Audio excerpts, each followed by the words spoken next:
श्रीमद् भगवत गीता में भगवान श्री कृष्ण अर्जुन को समझाते हैं, मनुष्य ना तो कर्मों का आरंभ किए बिना निष्कर्मता को यानी योग निष्ठा को प्राप्त होता है, ना कर्मों के केवल त्याग मात्र से सिद्धि यानी सांख्य निष्ठा को प्राप्त होता है। इसमें निष्कर्मता का भाव समझाते हुए कहते हैं, यह स्थिति मनुष्य को निष्काम भाव से कर्तव्य कर्मों को आचरण करने से मिलती है, बिना कर्म किए नहीं मिल सकती। इसलिए कर्म बंधन से मुक्त होने का उपाय कर्तव्य कर्मों का त्याग कर देना नहीं है, बल्कि उनको निष्काम भाव से करते रहना है।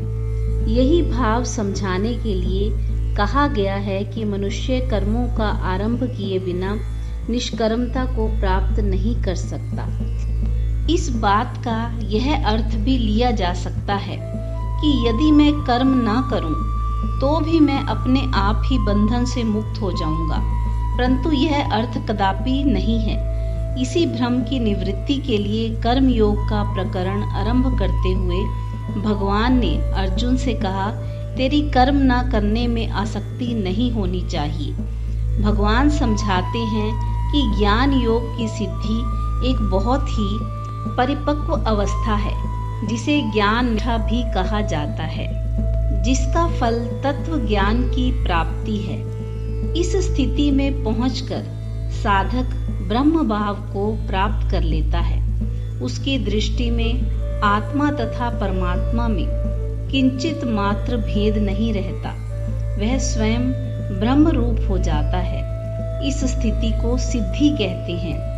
यह ज्ञान योग सिद्धि अपने वर्णाश्रम के अनुसार करने योग्य कर्मों में कर्तापन का अभिमान त्याग कर तथा समस्त भोगों में ममता, आसक्ति और कामना से रहित होकर अभिन्न भाव से परमात्मा के स्वरूप का चिंतन करने से सिद्ध होती है।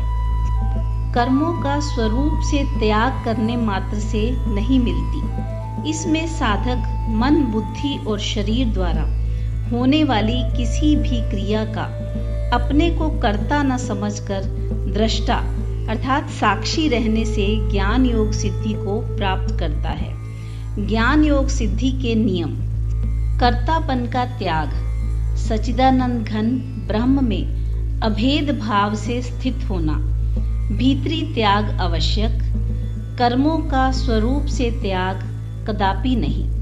इस प्रकार कर्तव्य योगी के लिए कर्तव्य कर्मों के न करने को योग निष्ठा में बाधक और सांख्य योगी के लिए सिद्धि प्राप्ति में केवल स्वरूप से बाहरी कर्मों के त्याग को गौण बतलाकर अब अर्जुन को कर्तव्य कर्मों में प्रवृत्त करने के उद्देश्य से भिन्न भिन्न हेतुओं से कर्म करने की आवश्यकता सिद्ध करने के लिए पहले कर्मों के सर्वथा त्याग को अशक्य बतलाते हैं। जय श्री कृष्ण।